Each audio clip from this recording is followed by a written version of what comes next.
الرحمن الرحيم.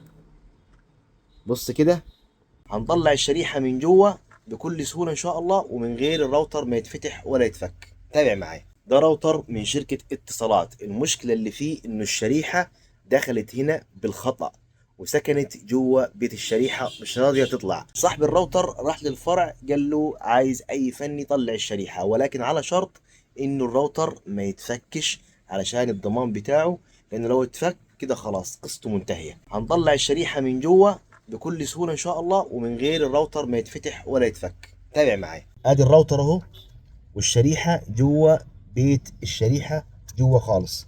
طبعا هنجيب اول حاجة ورقة سكرينة زي دي، وهناخد منها حتة صغيرة نقصها بالشكل ده، نعمل لها بوز كده في الاخر بايه، بنفس الشكل ده.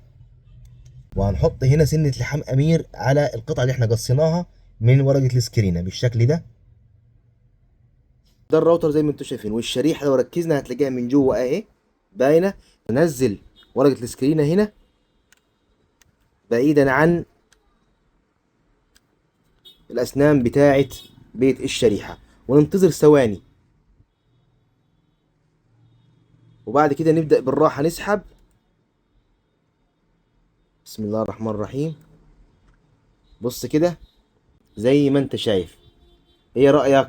وادي الشريحه طلعت من الراوتر بكل سهوله وبساطه، وكمان من غير الراوتر ما يتفك. لو انت رايح تقول لي هتبوظ بيت الخط عشان الحامل امير، لا، احنا عارفين حاطين الورقه فين وداخله مكانها فين، وبعيد جدا عن اسنان بيت الشريحه. تحياتي ليك، بحبك في الله.